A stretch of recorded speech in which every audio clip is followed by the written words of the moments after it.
Carlos. Sí, a mí me aparece una nubecita con un puntito rojo al medio. Ok, muy bien, buenas tardes. Estamos entonces listos para comenzar después de este análisis de qué hacía el sistema cuando se iniciaba la grabación. Y hoy día tenemos un camino que recorrer, continuar recorriéndolo en realidad, porque vamos a seguir con el patrón que estábamos viendo en la clase anterior y de ahí vamos a continuar con los que vienen.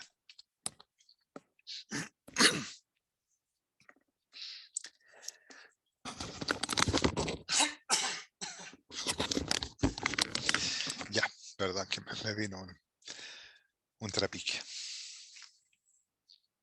Entonces, ¿en qué estábamos? Vamos para allá. Estábamos viendo el patrón de tubos y filtros. Y decíamos, este patrón tiene sentido, el contexto en el cual se aplica cuando hay flujo de datos que procesar. Es decir, partimos de un conjunto de datos iniciales y necesitamos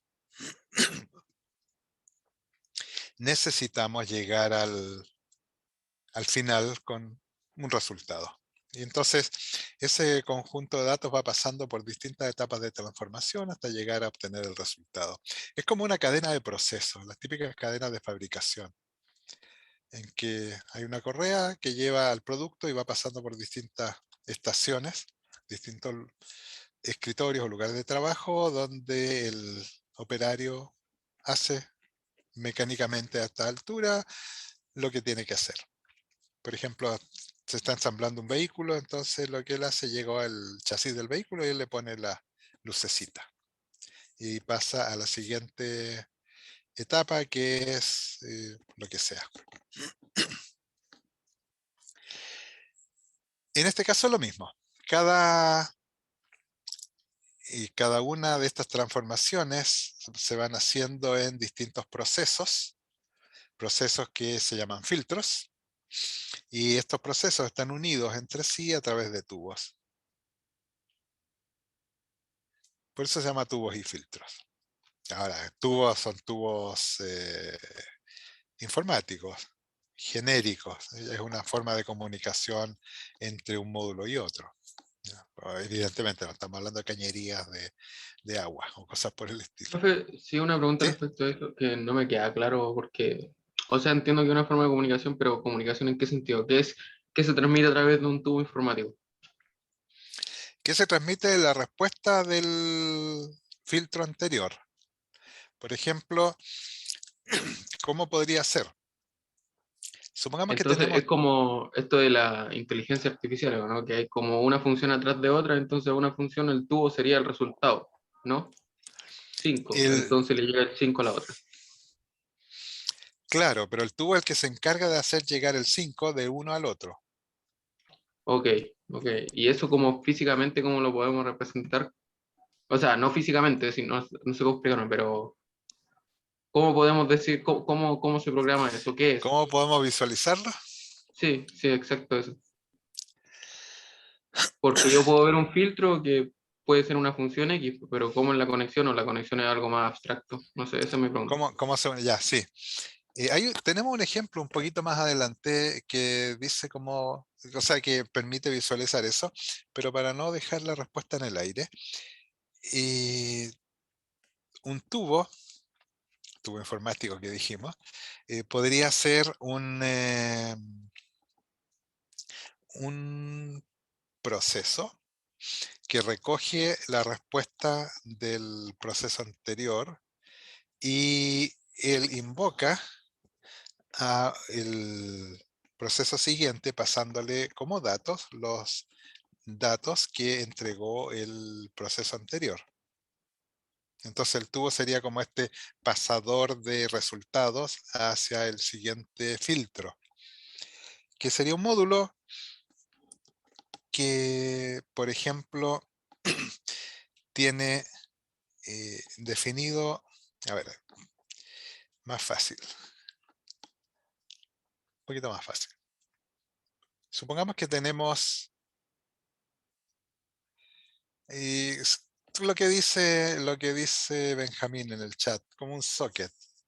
Entonces yo entrego algo a ese socket y ese socket hay un programa que lo recibe, lo que se está entregando en ese socket y se lo entrega al programa que viene a continuación.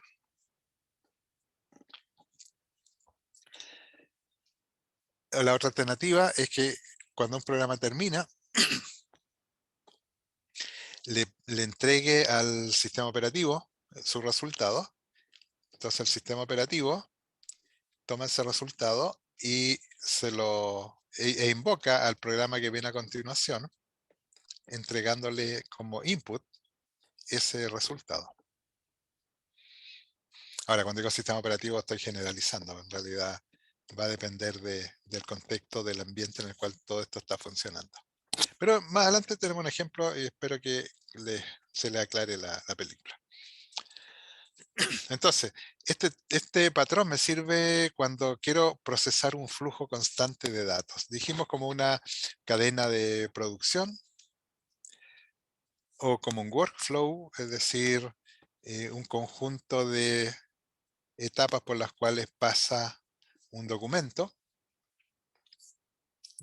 Y recuérdense, la clase pasada dimos el ejemplo de ir a cobrar un cheque al banco, cuando se podía hacer eso o cuando se acostumbraba a hacer eso. Entonces, yo entrego el documento lo recibe el cajero, hace algo, lo deja en una bandejita de salida, viene una persona que sería el tubo, que toma ese documento, se lo lleva al encargado de cuentas corrientes y lo pone en la bandeja de entrada del encargado de cuentas corrientes. Y el encargado ve que tiene algo, lo toma y dice, aquí hay que autorizar el pago de este cheque, pero resulta que esta cuenta no tiene saldo suficiente, así que se lo deja en su bandeja de salida con destino hacia el ejecutivo que atiende a esa empresa de la cual se quiere cobrar el cheque. Entonces se le deja la bandeja de entrada del ejecutivo, el ejecutivo toma el cheque, llama, hace el proceso que tiene que hacer, llama a la empresa y dice, oye, tú vienes a cobrar un cheque, no tienes fondo, ¿qué quieres hacer? Te podemos hacer un adelanto con cargo a tu línea de crédito, no sé, lo que sea. Y el cheque finalmente se aprueba o se rechaza, queda la bandeja de salida del encargado de cuentas corrientes, viene el tubo, que sería el empleado que está moviendo los papeles, que toma eso, se lo lleva al cajero, el cajero le entrega la plata a la persona o le dice, lo siento, no le puedo pagar el cheque, no tiene plata. Ese es el ejemplo que vimos. Entonces, en este caso, los filtros son de estas personas y los tubos serían el individuo que saca algo de la bandeja de salida y se lo lleva a la bandeja de entrada del que viene a continuación. Así funciona todo eso. Después, como les digo, un ratito más, un par de láminas más, tenemos un ejemplo. Y ahí les va a quedar súper claro. Entonces, este patrón solo sirve en ese contexto, si no, no nos sirve para nada. O sea, es como tratar de hacer un sistema de cuentas corrientes en un esquema de capas, que fue lo que estuvimos haciendo en las dos clases anteriores. Es forzar la situación. Entonces, ¿cuál es la idea? Es descomponer lo que yo quiero hacer, y lo que yo quiero hacer, sigamos el ejemplo del banco, es pagarle el cheque al señor que me lo trae, se descompone en actividades que hay que hacer para poder pagar ese cheque. Distintas etapas, las que ya dije no las vamos a repetir. Y cada una de esas actividades es un filtro. ¿Y qué es lo que hace el filtro? Toma desde su entrada lo que le llegue y deja en su salida lo que le llegue. No lo que le llegue, lo que él tiene que enviar.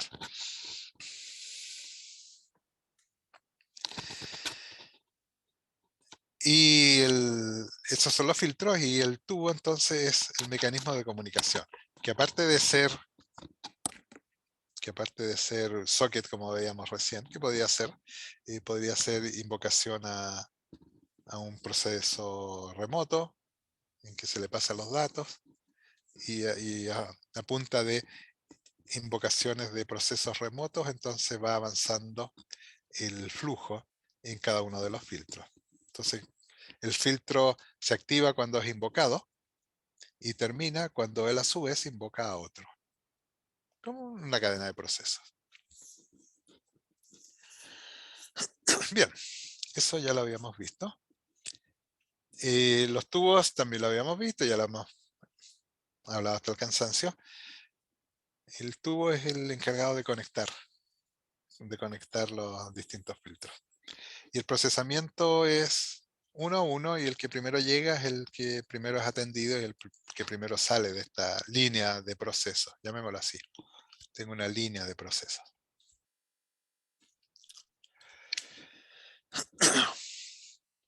Y allí llegamos a los filtros, y aquí fue donde nos detuvimos en la clase pasada.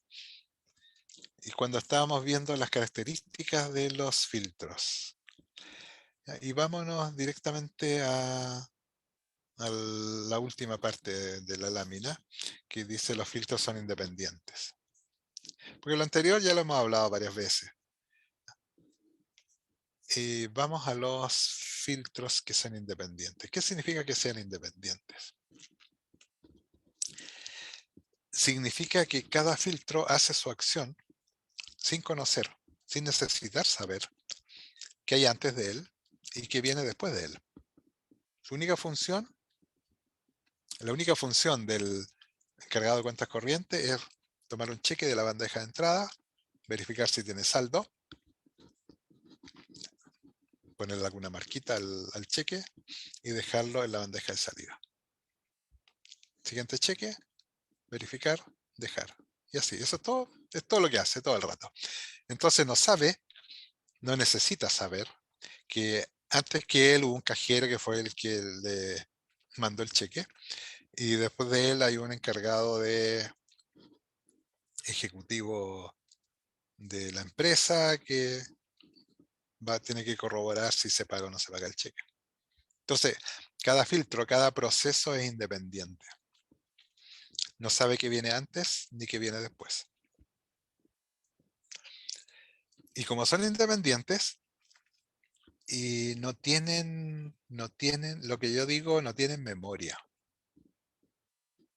¿Qué significa que un proceso no tenga memoria? Que para su ejecución no necesita tener algún dato generado en la ejecución anterior, ni tampoco se preocupa de guardar ningún dato para la ejecución posterior de él mismo.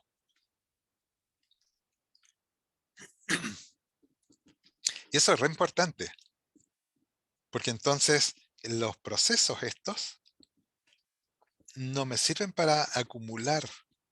Por ejemplo, si yo quisiera hacer un proceso en el cual en alguna de las etapas yo fuera sumando, ya lo que me llegó, supongamos el encargado de cuentas corrientes, que dice tengo que llevar el control, la suma de todos los cheques, el monto de todos los cheques que han pasado por acá.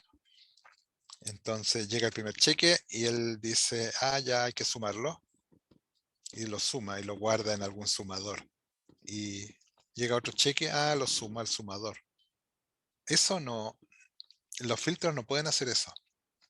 Piensen que cada filtro correspondería a una activación de un proceso. Y al activarse un proceso nuevo, no sabe, no tiene idea, ni tiene forma de saberlo, que él mismo fue activado hace un cierto tiempo y hizo algo, pero ese algo no quedó guardado en ninguna parte.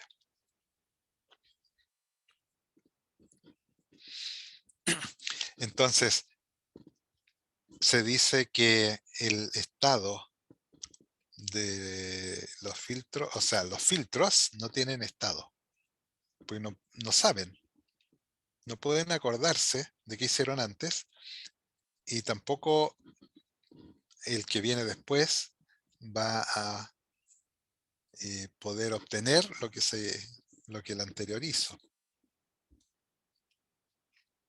o lo que él hizo, ya dependiendo de dónde estemos parados. Y eso implica una forma de programación diferente, porque no podemos tener ningún tipo de variable que me permita ir almacenando datos en cada ejecución del filtro. Ahora, evidentemente, si yo quiero acordarme de cosas, yo filtro, quiero acordarme de cosas, lo que puedo hacer es grabar en algún lugar, en alguna tabla, en alguna base de datos, en algún archivo, lo que yo quiero obtener, y la próxima vez que yo parta a procesar el siguiente ciclo, leo desde ese archivo. Evidentemente, eso sí lo puedo hacer, porque eso es un dispositivo externo de almacenamiento. Yo puedo hacer lo que quiera con él. Pero yo proceso como proceso en mi memoria, no tengo memoria.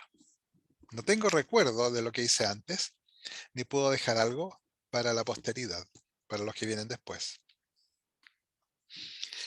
Todo eso implica esa frase que dice estado no compartido.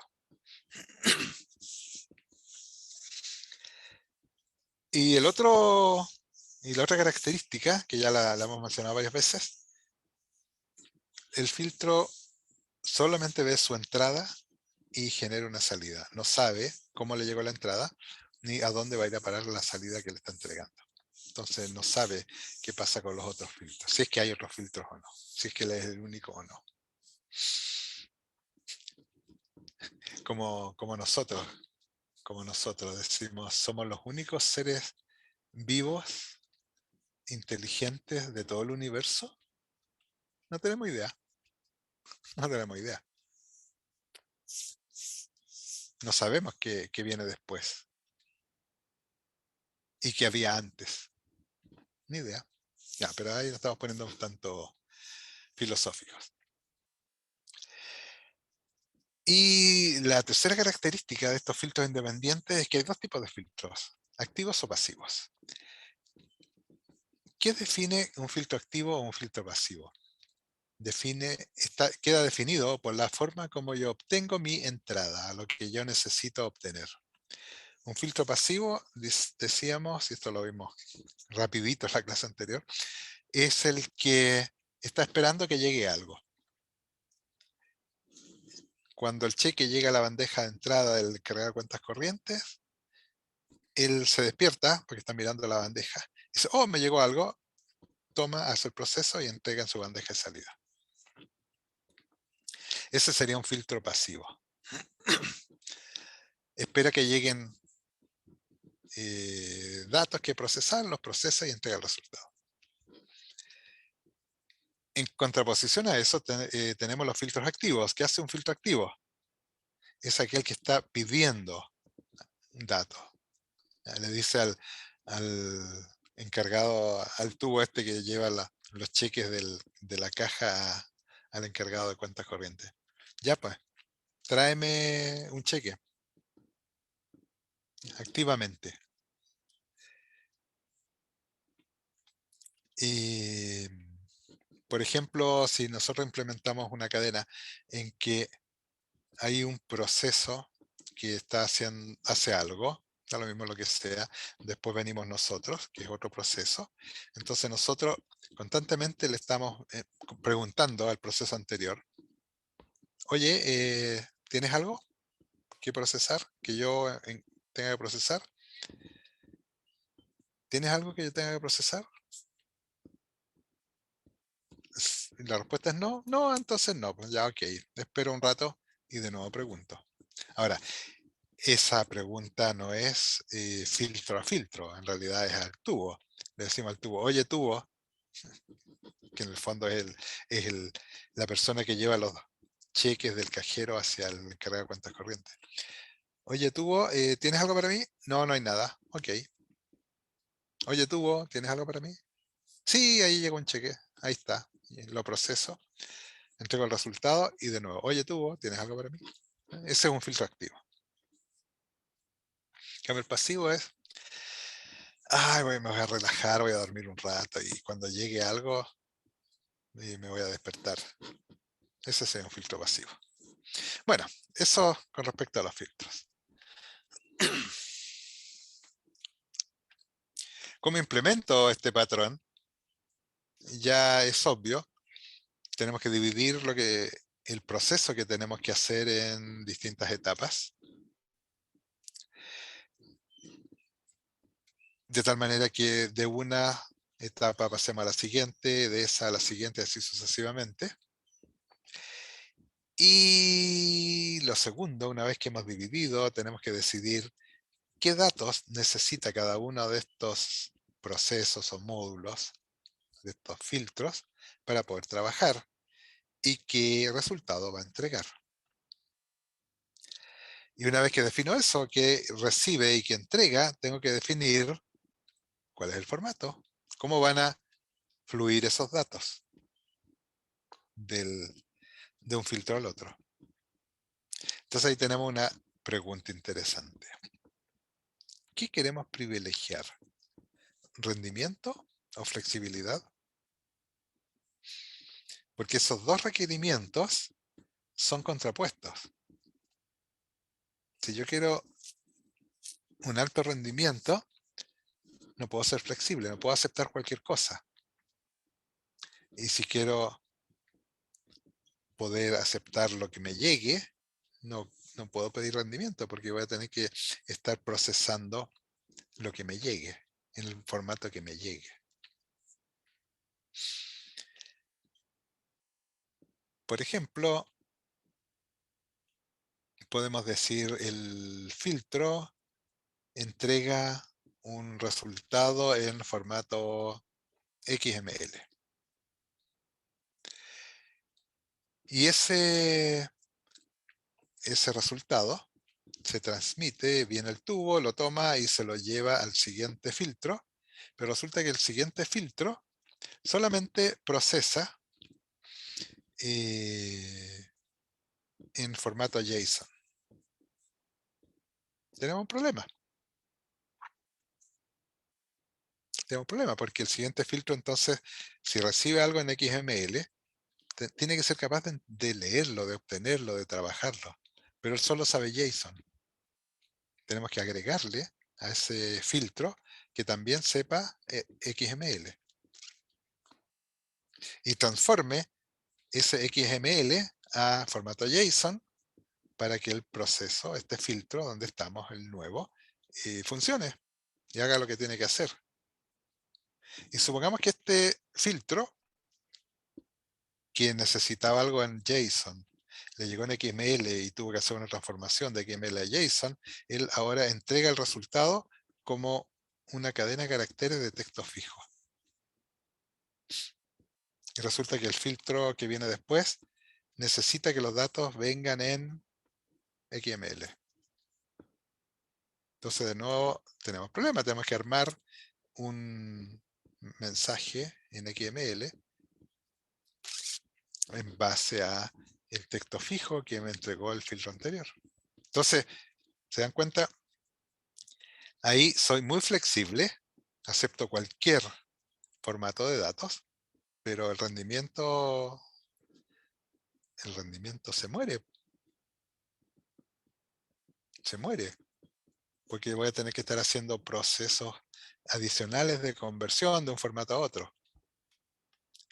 En cambio, si digo, niñitos, se acabó la chacota aquí, todo se va a trabajar en formato XML o en JSON o lo que sea que hayamos elegido, pero un solo formato, ahí adiós flexibilidad.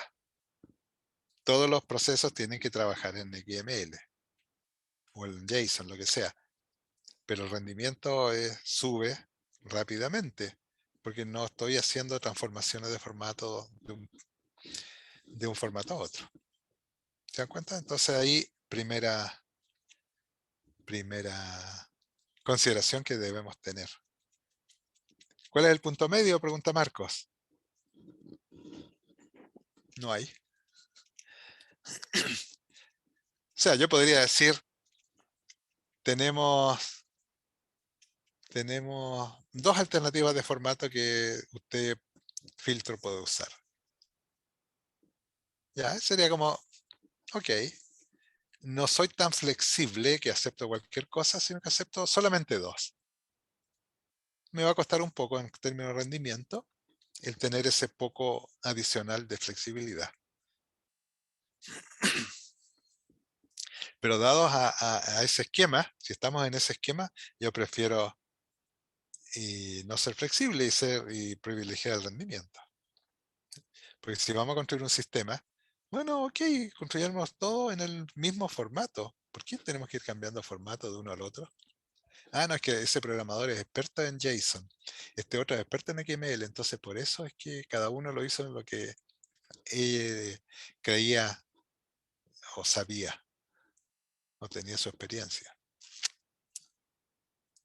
Entonces esa flexibilidad después la pago en términos de proceso, porque tengo que estar transformando de un lado a otro.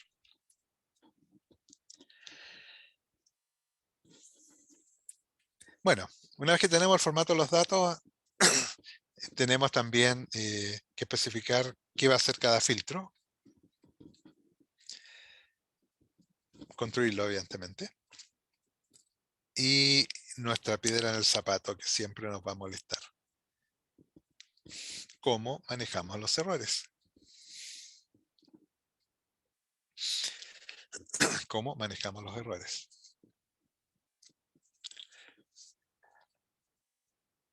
Por ejemplo, sigamos con el banco. Voy a cobrar un cheque, le entrego el cheque al cajero, el cajero se lo envía, o sea, lo deja en su bandeja de salida para que venga el encargado, el transportador, el tubo, toma el cheque de mi bandeja, de la bandeja de salida del cajero, se lo deja en la bandeja de entrada de cuentas corrientes, y el encargado de cuentas corrientes toma el cheque y dice, oh, este cheque es falso. Entonces no tiene ningún sentido que se lo pase al ejecutivo de la empresa, que atiende a la empresa, porque el cheque es falso. Hay un error, se produjo un error. ¿Qué hacemos ahí? El flujo decía cajero, cuentas corrientes, ejecutivo, cajero. Ese era el flujo que habíamos definido. Pero resulta que ahora tenemos cajero, cuentas corrientes, y hasta ahí. No tenemos que seguir hacia el ejecutivo, porque ¿para qué? Si el cheque ya es falso. Entonces, ¿cómo manejamos ese error? ¿Cómo devolvemos? ¿Cómo nos devolvemos al cajero? Ahora, en este caso, claro, nos estamos devolviendo el cajero. En el fondo tengo dos cajeros, el cajero de entrada y el cajero de salida.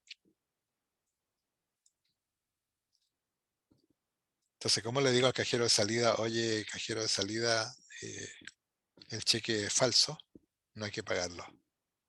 ¿Cómo le llega a la bandeja de entrada de ese cajero de salida ese, ese cheque? Entonces, volviendo a nuestros procesos, como el proceso 3 dice lo que yo estoy entregando es un error, por lo tanto el flujo no tiene que continuar. Ese es el punto. ¿Cómo manejo eso?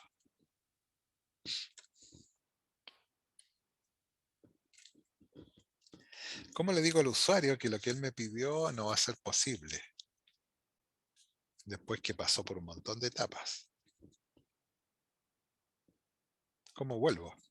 Ese es el punto. Y eso es lo más complicado siempre. En todos estos patrones es, como hay un esquema específico de avance, ¿cómo rompo ese esquema para indicar hubo un error? Y hacer algo con respecto a eso. Bueno, puedo quedar callado. Hay un error. El cheque es falso, ya entonces lo boto a la basura. Y el pobre tipo que está esperando que le paguen el cheque jamás le va a llegar. Nada. Y el cajero tampoco va a tener idea. Ese es el punto. Bueno, sigamos. Analizando ahora las ventajas y desventajas.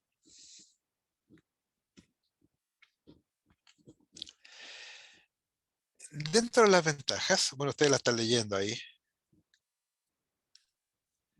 La mayor de las ventajas que yo encuentro es que la arquitectura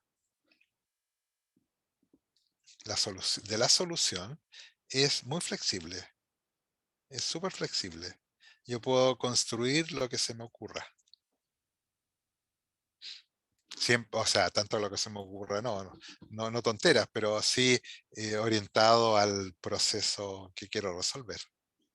Y por ende, la construcción de todos esos módulos es independiente, uno de otro. Y yo puedo distribuir la construcción del sistema a múltiples programadores o desarrolladores o ingenieros, quien sea que trabaje en eso. Y lo único que él necesita es, cada uno de ellos que necesita, qué es lo que me va a llegar, qué tengo que hacer y qué debo entregar. Como no tengo idea ni me interesa quién está antes, no tengo idea ni me interesa quién viene después, entonces yo me concentro en este conjunto de datos que recibo, lo tengo que procesar, hacer algo con ello y entregar esta salida.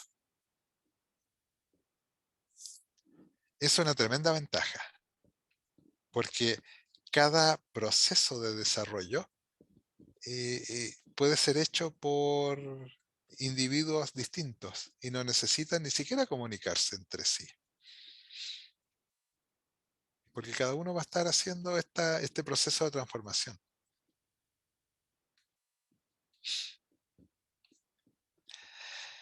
Ahora, cuando hacemos la arquitectura flexible, además me permite construir una cañería, llamémosla así, o varias cañerías que en distintos niveles, en paralelo. O sea, puedo tener el proceso 1, después el 2, después el 3, y en paralelo tener el proceso 4, el 2 y el 3. ¿Y cuál es la diferencia entre el 1 y el 4? En que el 1 hace X y el 4 hace Y, pero los dos entregan un resultado que es procesado por el 2. Y por supuesto, los resultados del 2 van a dar al 3. Entonces, es súper flexible de armar la cadena. Esto es en el fondo una cadena de procesos. Piensen en, me recuerdo, en este pack para armar figuritas o lo que uno quiera, que uno las va ensamblando como un Lego. Pensemos en el Lego. No sé si supongo que lo ubican lo que es un Lego. Entonces tengo un montón de piezas y las voy armando, las voy ensamblando como a mí se me ocurra. ¿Ya? Y puedo ir construyendo el castillo que quiero hacer con con estos componentes en paralelo. Le puedo decir a alguien, mira, tú encárgate de la muralla y tú otro encárgate de lo que sea, de las terrazas, del foso. Entonces cada uno hace lo que tiene que hacer y después todo eso se conecta porque está especificado de qué manera conecto una cosa con la otra. Y la otra ventaja es que los filtros los puedo utilizar todas las veces que quiera y que necesite hacer esa misma transformación de datos. Puras ventajas. Lamentablemente, este patrón solamente es adecuado cuando yo tengo que procesar flujos de datos. En cualquier otro esquema no me sirve.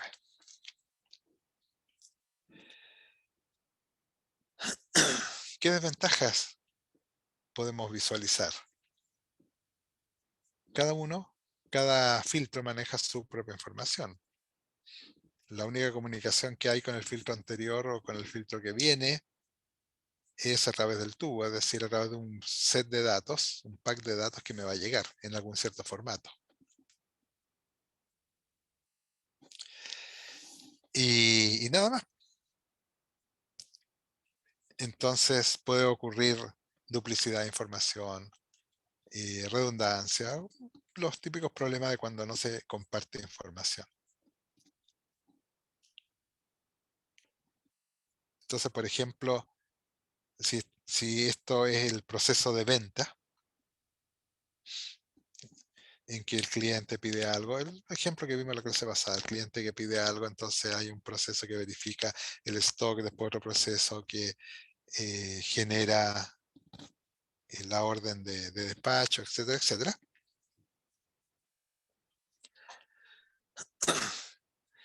Puede ser que cada uno de esos procesos necesite guardar en alguna base de datos algo, pero eso es propio de él. Entonces, puedo llegar a tener la misma información guardada 3 veces, 4 veces, 5 veces, en el contexto de cada uno de los procesos que la requiere usar. Y eso porque no estoy compartiendo la información. Hablamos de la ineficiencia, tener que convertir los datos de un formato a otro. Y nuestra eterna piedra es los errores. Al producirse errores, evidentemente se afecta el flujo y tenemos que de alguna manera manejar eso. Entonces necesitamos un modelo de control que permita manejar esa situación. ¿Qué hacer cuando hay un error?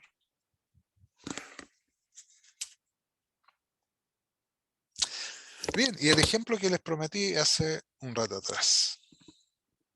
En el caso de Linux. En el caso de Linux, ¿qué tenemos? En el caso de Linux tenemos un montón de comandos. Comandos que lo que hacen es capturar su entrada, los datos que él va a procesar desde un dispositivo estándar que se llama la entrada estándar. Y una vez hecho el procesamiento, entrega los resultados a un dispositivo que se llama salida estándar. Entonces, todos los comandos de Linux están estructurados de esa manera. Acepto mis datos desde la entrada estándar y dejo mis resultados en la salida estándar. Y con eso puedo ir armando una cadena de proceso a través de un operador que me conecte la salida estándar de un proceso con la entrada estándar del proceso que viene. Y ese operador, en el caso de Linux, es el operador pipe o la rayita vertical. Entonces, en este caso, el tubo, la pregunta hace un rato, ¿qué es el tubo informático? El tubo es ese operador. ¿Qué es lo que hace? Va a la bandeja de salida de un proceso y lo deja en la bandeja de entrada del siguiente proceso, como en el caso del ejemplo del banco. Saco de la bandeja de salida del cajero y lo dejo en la bandeja de entrada del encargado de cuentas corrientes. Y estoy haciendo eso todo el día, sacando de aquí, dejando allá, sacando de aquí, dejando allá, y así, y así, y así, y así. Y eso es lo que hace el operador. Entonces yo puedo construir una cadena de procesos que van modificando los datos que reciben de acuerdo a lo que quieran hacer.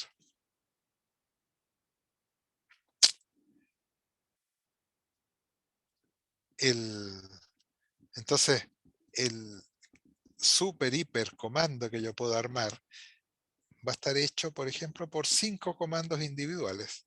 Todos esos unidos por un tubo, o por, bueno, tubos, que son estos operadores pipe que unen uno con otro. Entonces, ¿qué hacen los comandos? Los comandos, por ejemplo, pueden desplegar en la pantalla lo que reciben en la entrada estándar. La entrada estándar sería el teclado, la salida estándar es la pantalla. Pero si yo no quiero que aparezca en la pantalla ese resultado, entonces uso el operador que tome la salida estándar del proceso A y lo deje en la bandeja de entrada del proceso B. Y así voy construyendo mi cadena de procesos. Y puedo tener 10, 15, 20 procesos encadenados.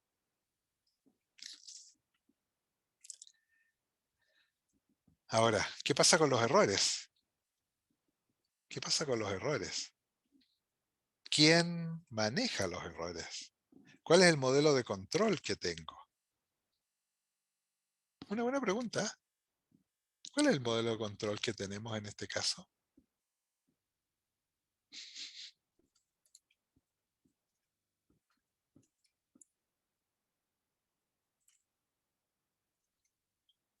Esa parte se les olvidó, dieron el control y se les olvidó absolutamente.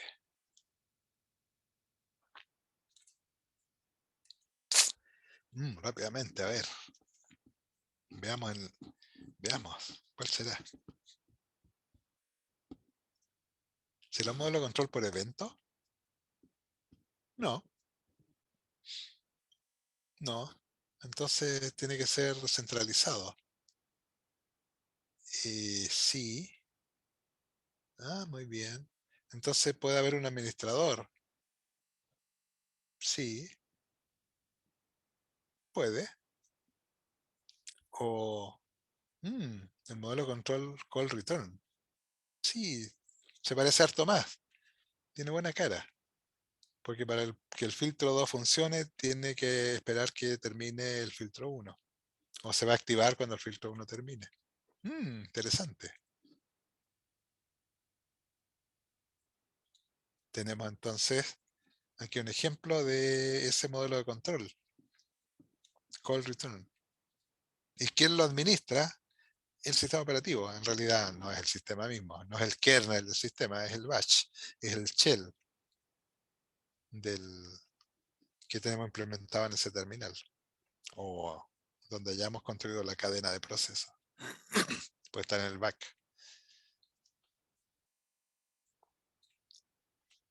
¿Se dan cuenta cómo todos los conceptos se van amarrando y se van integrando?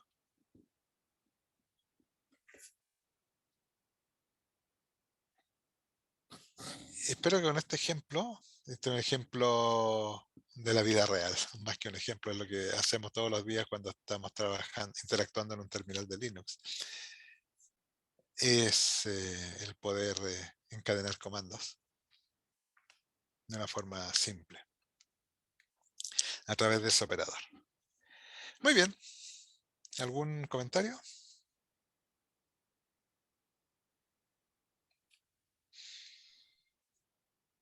En el caso de Linux sería algo así como, o sea, recuerdo que en el sistema operativo veíamos una cosa que era como un handler de interrupciones o errores que tenía el mismo procesador, si no me equivoco.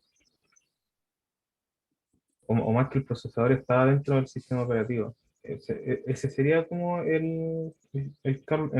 así como lo que responde al call return. A ver. De nuevo, porque me enredé. ¿Puedes volver, por favor, a repetirla? Es que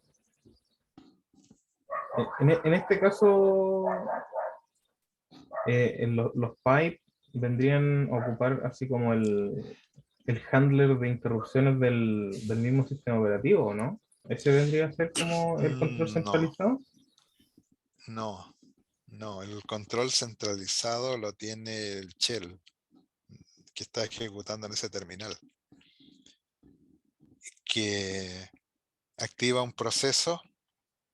Cuando ese proceso finaliza, él, a través del operador pipe, deja la salida del proceso 1 en la entrada del proceso 2 y activa el proceso 2. O sea, la forma como el shell, que es el proceso que administra la consola o el terminal, va desencadenando los procesos para que todo esto ocurra.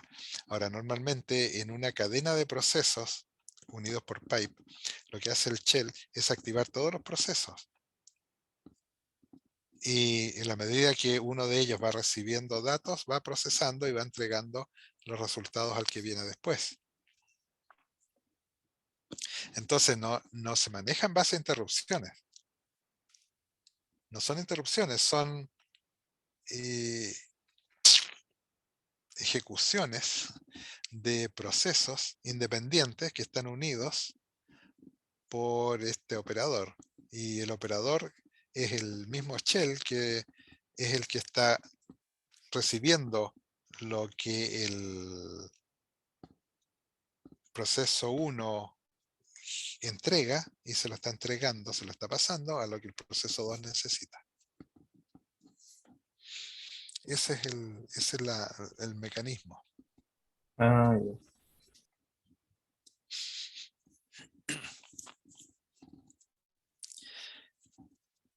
Entonces, podríamos ver cómo construir una cadena de procesos en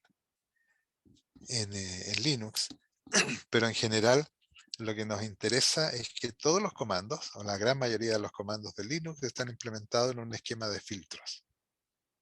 Reciben datos en su entrada y dejan su resultado en la salida.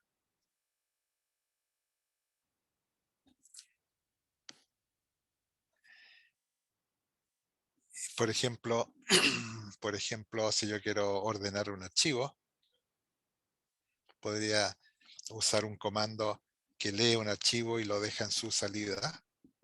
Sería en este caso comando cat, que lee un archivo y la salida la deja el resultado de lo que él hace lo deja en la salida estándar de él. Y después, entonces concatenar eso con el comando sort, que lo que hace es de su entrada, ordena lo que le llegó y lo genera y deja ese resultado ordenado en su salida. Y después podemos tener un programa que lea, que obtenga desde su entrada lo que le dejó la salida del sort y él, por ejemplo, grabe eso en un archivo. Entonces tenemos tres procesos que están ejecutando concurrentemente: el lector, el ordenador y el grabador. Y eso van a terminar, cada uno de esos va a ir terminando en la medida que los procesos previos hayan terminado. O sea, el grabador no puede terminar si el ordenador todavía no ha terminado de ordenar, y el ordenador no puede terminar si el lector no le ha entregado todos los datos. Tenemos un flujo. Ahora, evidentemente el ejemplo que les puse es bien tonto, porque el sort mismo, en este caso particular del comando sort de Linux, aparte de implementarse como un filtro, él también puede procesar y leer de un archivo y generar la salida directamente. Y no tenemos que evitar todo ese paso por todos esos procesos que yo les comenté. Pero si lo necesito hacer así por algún motivo, lo puedo hacer así. Porque si lo que le quiero entregar al comando que ordena es algo que generé dinámicamente antes, entonces evidentemente tengo que dejárselo en mi salida para que quede en su entrada. Y ahí no vale que vaya a leer un archivo, porque no sería nada eficiente que yo grabe un archivo para que el programa que viene después lo lea y lo procese. Mejor lo paso directamente, dinámicamente, de uno al otro. Bueno, es un ejemplo de este patrón, tubos y filtros, que se aplica o se puede aplicar normalmente en procesos que corresponden a una cadena de procesos. O sea, este patrón no me sirve en un ambiente interactivo, porque en un ambiente interactivo yo voy a estar respondiendo a lo que el usuario me está pidiendo. Hay otros patrones para eso. Este patrón me sirve para secuencias de procesos que haya que ejecutar. O una cadena de procesos que están enlazados uno con el otro. Y normalmente son procesos que ocurren en la trastienda, en el backend. no de cara al usuario, porque en este contexto el usuario nada que hacer, no interviene en ninguna etapa de este proceso. Muy bien, avancemos. Siguiente patrón, el pizarrón. El pizarrón. ¿Qué es lo que este patrón que se llama pizarrón?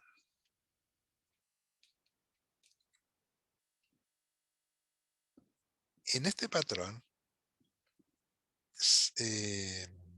o este patrón se aplica o nos sirve cuando tenemos que hacer que varios sistemas coexistan y convivan y se comuniquen entre sí para obtener algún resultado. Pero que ese resultado es incierto, no sabemos si vamos a lograr llegar a él o no. Y lo mejor es ver esto a través de un ejemplo, o de ejemplos, los que tenemos ahí. Que en algunos casos son soluciones ya o sistemas ya desarrollados y que funcionan, en otros casos que todavía no. Por ejemplo, reconocimiento de imágenes. Reconocimiento de imágenes. Es decir, yo tengo una imagen, una foto, y quiero saber esa foto a qué corresponde. Supongamos un lugar turístico, yo saqué una foto y se me olvidó dónde saqué esa foto. Y necesito saber dónde fue. Entonces, ¿cómo obtengo ese resultado que yo estoy esperando, esa respuesta? Debo tener algún mecanismo que permita tomar esa imagen, reconocerla y compararla con un conjunto de imágenes que yo tengo almacenado en el sistema y buscar qué imagen se parece a la imagen que yo tomé. Porque evidentemente la imagen yo la tomé de un ángulo X, con una cierta luminosidad Y, etcétera, que no necesariamente son los patrones o las características que tiene las imágenes que yo tengo almacenadas en la base de datos, en el sistema. Entonces, este es un problema de reconocimiento de imágenes en el cual tienen que confluir para su solución distintos sistemas de solución. Ahora, hay algunos que ya están hechos. Uno de los procesos que a mí me llaman poderosamente la atención es, o sea, una de las aplicaciones, mejor dicho, no proceso, es el Shazam. Eso que escucha un pedacito de una canción y te dice inmediatamente el autor y el título y cuándo y dónde y qué sé yo, un montón de información. Entonces hay un reconocimiento ahí, en este caso una imagen no visual, es auditiva. Ya es un problema resuelto, que es capturar de alguna manera esta imagen, en este caso el audio, transformarlo mediante algún algoritmo, de alguna manera que me permita después buscar ese resultado que yo transformé en la base de datos donde tengo almacenados millones de canciones y ubicarla que corresponde.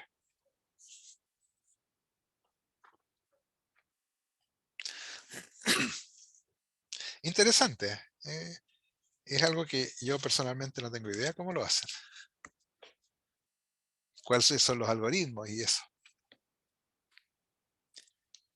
Pero funciona. Entonces el pizarrón, este patrón es útil en casos así en los cuales no tengo una solución real, aunque en el caso que veíamos recién sí existe ya, por lo tanto se logró terminar la construcción, en que varios sistemas participan, por ejemplo, capturar el audio, después transformarlo en algo eh, específico, luego el almacenamiento, la búsqueda en millones de filas o de canciones para encontrar la canción que corresponde, etcétera.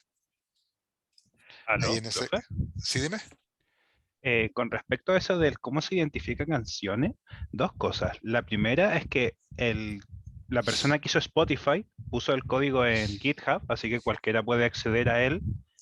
Y lo segundo, que por lo que yo entendí de cómo funcionaba, era de que las canciones básicamente como que las dividían como en partes, cosa de almacenar la parte de la canción que sea como más reconocible, por decirlo de una manera.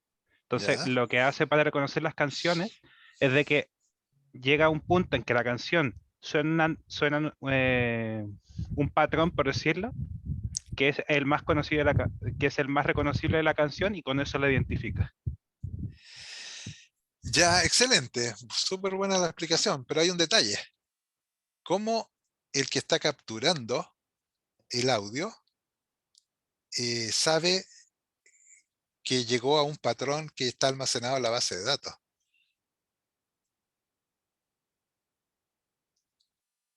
No tiene idea. Escuchando Mientras, la canción que ya, le dio el resultado. yo estoy escuchando la canción, perfecto. Ujú. Entonces digo, voy a tomar este pedazo de la canción. ¿Cómo sabe que ese pedazo de la canción es el patrón reconocible? Para saber que ese es el patrón reconocible, necesita acceder a la base de datos y decirle, tráeme el patrón reconocible de esta canción. ¿Y cómo lo hace? Si no sé qué canción es. ¿Te das cuenta, no? A ver, era un poco, lo expliqué muy simple, y la cosa es que vi hace mucho el video de cómo funcionaba este algoritmo, entonces no me acuerdo muy bien, pero creo Ya, que iba más o menos como que recortaba la canción como en partes pequeñas.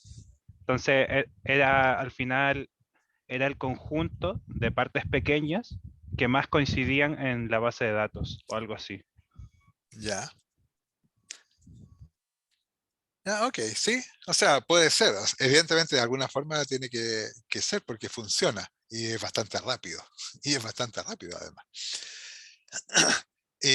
Probablemente sea eso, o sea, que escucha, o sea, el capturador del audio divide eso en fragmentos de un cierto tamaño y ese conjunto de fragmentos de ese tamaño va a consultarse a la base de datos donde está dividido también en n fragmentos. Ahora, yo diría, en este caso, una base de datos relacional no me serviría para nada. Sería demasiado lento. Tiene que tener otra estrategia de almacenamiento de estos fragmentos. Pero es interesante. Es un problema en que en este caso sí encontraron la solución, pero hay otros en los que todavía no se ha encontrado la solución. Por ejemplo, en sistemas de inteligencia artificial. Por ejemplo, en sistemas ¿cómo se llaman estas cosas? Que a mí me molesta mucho. En las páginas, cuando uno entra, hay un monito que dice, hola, yo soy XX, estoy aquí para ayudarte. Entonces ingresa tu pregunta. ¿Cómo se llaman esos monitos? Me olvidó el nombre de este momento. Eh, los chatbots, eso.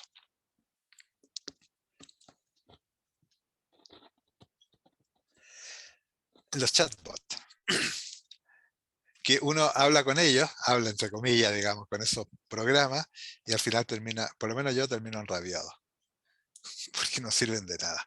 Entonces, ahí hay un intento de solución, pero que está demasiado en pañales, muy poco desarrollado. Entonces, hay que seguir trabajando en eso, y el pizarrón sería el patrón que podríamos implementar de tal manera que cada sistema vaya aportando a la solución cada sistema ya existente desarrollado vaya aportando a la solución y en conjunto lleguen a algo viable.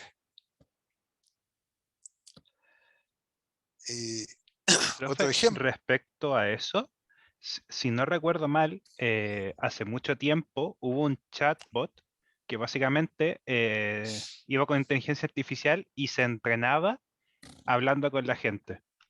Entonces, la cosa es que al principio partió súper mal, como usted dice, no servía para nada, pero fue aprendiendo y cada vez sus respuestas fueron más humanas, entre comillas, ¿ya? pero luego llegó un punto en el que el bot lo tuvieron que ya no funcionaba porque el robot se volvió racista, homófobo, de todo.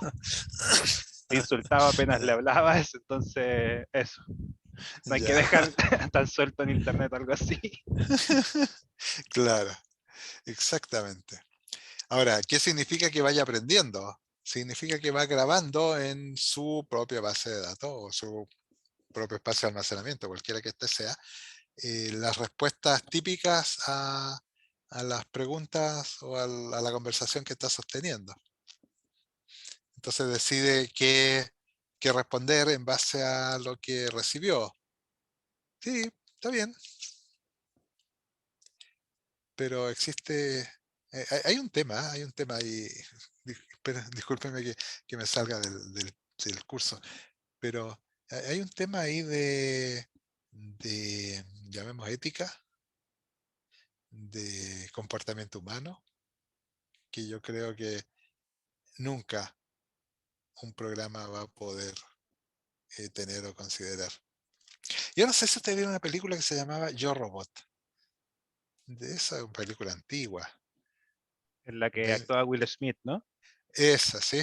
Sí, es buena película. Sí, es buena la película. En que el robot tenía una serie de reglas de comportamiento. Que podía hacer A, B, C, no podía hacer X y Z, etcétera. Entonces se ceñía absolutamente a eso. Entonces no podía hacer nada que afectara a algún ser humano. Y si ese hacer nada que afectara a algún ser humano implicaba que no podía atrapar o capturar o Eso amarrar o eran lo que sea. las tres leyes de, ¿cómo se llama? A ver, de Isaac Asimov, Ya, sí, las tres leyes de la robótica, que creo que exacto. las dijo en 1942 las dijo. Sí, claro. Entonces, como el robot no podía hacerle daño a ningún ser humano, no podía atrapar a un delincuente que estaba atacando a otro ser humano porque iba a hacerle daño a ese ser humano. Entonces no tenía discernimiento. ¿Qué era mejor o qué era peor? Impedir el ataque del delincuente al otro individuo con el cual estaba saltándose una de las leyes, o no hacer nada, y entonces el no hacer nada hacía que el otro individuo, que el asaltado, iba a sufrir las consecuencias. Ahí, ese es, es un eterno problema, ¿a quién le hago caso?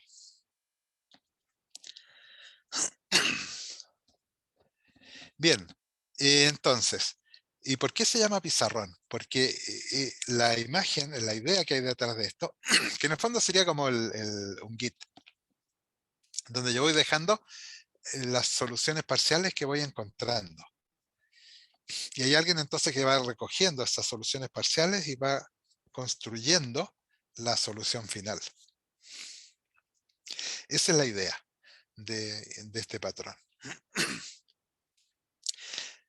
Siguiendo con el ejemplo del Shazam, probablemente ahí confluyeron varios sistemas: captura de audio, fragmentación, almacenamiento, comparación, etc. Y al final resultó algo viable y que funciona dentro del contexto del conocimiento que se tiene. También otro ejemplo podría ser toma de decisiones, aunque en realidad es toma de decisiones basado en datos. Eso es fácil, pero toma decisiones basado en sentimientos o en situaciones que hay que apreciar si son buenas o malas. Ahí la cosa cambia un poco. Entonces ahí también cada uno puede ir aportando, cada sistema, y en base a eso llegar a la solución final. Profe, ¿Sí? una Dime. pregunta. ¿Sabe que yo en TICS 1 recuerdo que una vez en la feria me habló una persona, un profe, que me dijo que estaba trabajando en un sistema de inteligencia artificial que era básicamente reconocimiento facial dentro del auto para cuando, por decirlo de una manera, tiene sueño, cosa de no causar un accidente. Ya, interesante. O Entonces, sea, es que tiene mucha área esto. sí, no, tiene infinita, pero más que reconocimiento facial, yo creo que es reconocimiento de la fatiga. O sea, Sí, ¿qué, algo qué así. es lo, qué es lo que hace en tu cara denotar que estás fatigado y que te puedes quedar dormido, qué sé yo, ese tipo de cosas? Ahora, cuando uno dice, ¿cómo alguien se va a quedar dormido manejando? No, es que no se queda dormido.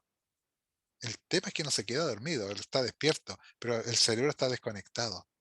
Entonces hay una desconexión entre el cerebro y el resto del cuerpo que está manejando el auto. Entonces los brazos, eh, las manos, se van para cualquier lado, porque el cerebro está desconectado debido a estrés, a cansancio, un montón de cosas.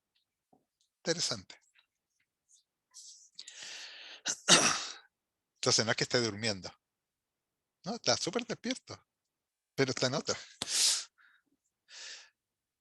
Está en Marte, que se diría. ¿En qué, perdón? Está en Marte o está en la Luna, que se dice. Ah, está en la luna, claro, eso, está en la luna o en Marte, sí, exactamente. Bien, a ver si logramos terminar esto rápidamente. ¿Cuál es, qué es lo que ocurre en este patrón? Es que nosotros tenemos soluciones parciales. Cada solución parcial tiene su propia forma de estructuración y es necesario integrar todo eso en un solo sistema. Cada uno de estos sistemas requiere distintos tipos de especialistas. Hace algún tiempo, y les voy a comentar, hubo un intento de hacer pruebas psicológicas eh, en base al reconocimiento de la escritura de una persona. O sea, esto de la, ¿cómo se llama? Esto, grafía, algo termina en grafía el nombre.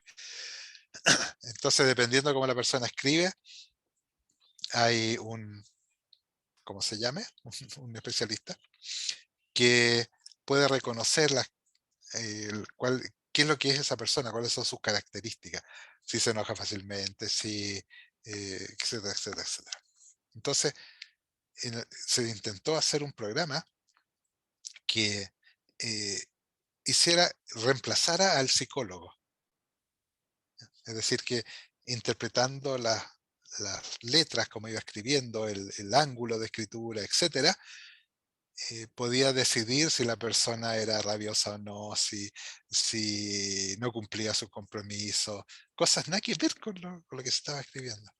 Ahí ese otro sería otro ejemplo. Entonces necesito una especialidad, el psicólogo, que me diga o que diga cuando la persona es rabiosa o se enoja con facilidad o lo que sea. Entonces eso implica que va a haber un cambio en su forma, o sea, no es que un cambio, eso se grafica en la manera como él escribe. Entonces, otra especialidad del grafólogo, eh, que dice si la letra está inclinada, eso implica que tal cosa, etcétera. Bueno, no, no soy experto en ese tema, pero son diferentes especialidades totalmente ajenas que tienen que interactuar y además el desarrollador, diseñador, lo que sea, que es el que está integrando todo eso.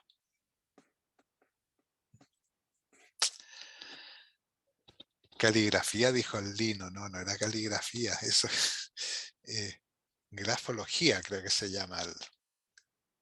Grafología, sí, se llama lo que andaba buscando. Muy bien. Oh, son 10 para las 7 ya.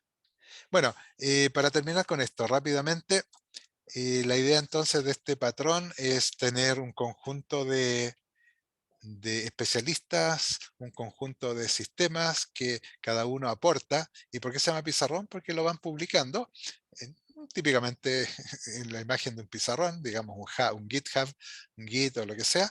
Entonces, eh, cada uno aporta con parte de la solución y hay un control que va diciendo así, vamos a ir integrando y vamos a tener la solución o nos estamos desviando, nos vamos a llegar a la solución que andamos buscando, etc.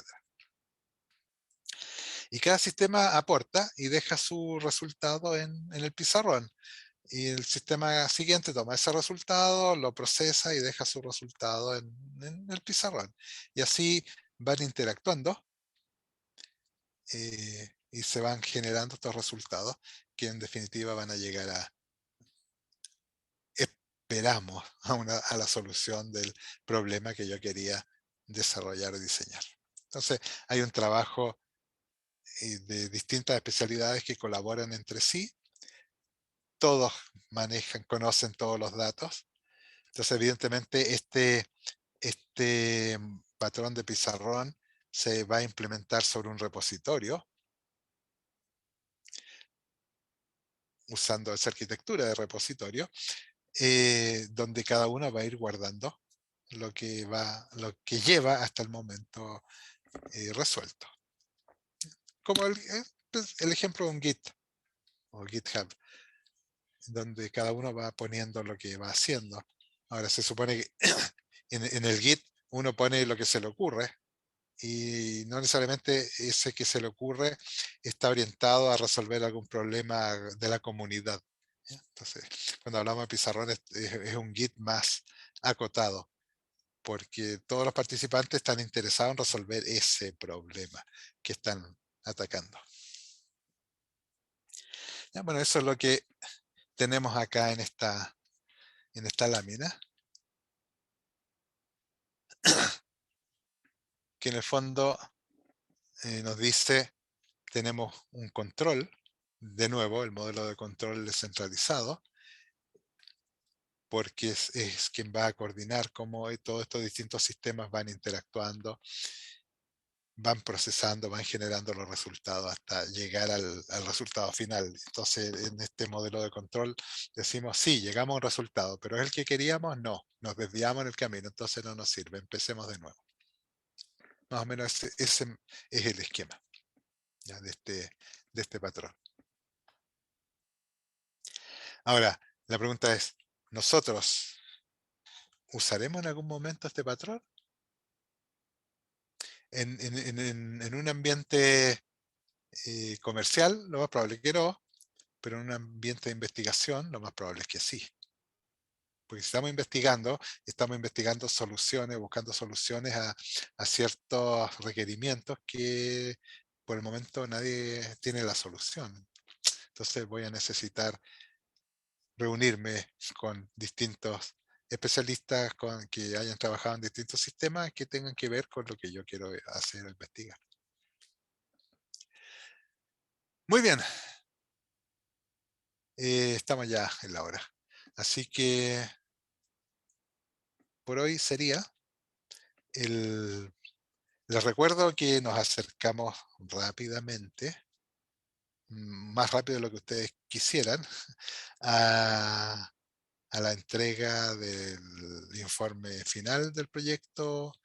Hay un control también cerquita en nuestro futuro, muy cercano. Así que vamos poniéndonos en onda evaluativa. ¿Esas Bueno, dos cosas son el 26 o cuando, profe, la próxima semana, no? sí, el 26 es el control y la entrega del informe es el 28. Ah, el 28, ok. Bueno, 2 días para hacerlo, sí. Sí, sí. Ya, No, mentira, profe. No, sí, mentira. todos los días, Todos obvio los que días. trabajamos todos los días una Claro, hora. claro, 2 horas diarias por lo menos. Sí, obvio, y en Y, el proyecto también. y los sábados y domingos unas 4 Sí, obvio. cada uno. Ya, muy bien. Ya, Pedro. Bueno, Ok, profe, esto era todo hoy quedamos día, hasta ¿cierto? acá. Sí, terminamos por hoy Ok, profe, hasta luego y entonces, que tenga una buena hasta el tarde. martes. Gracias, tú también. Y el fin de, acuérdense, hay que ir a votar. Intentar no morir con la vacuna también. Y eso, y no morirse con la vacuna, eso es lo más importante. Bueno, Eso Chao, es profe, profe, que tenga un buen fin de semana. cuídese, que tenga buen fin de semana y Gracias, que le gracias. vaya bien votando. Que no tenga que hacer Votando, mucha cola. ojalá, ojalá. ¿Votando con B larga o con B corta? Con B corta. Con B corta, sí, porque si no sería mala onda. Ya. Ok, nos vemos entonces el martes.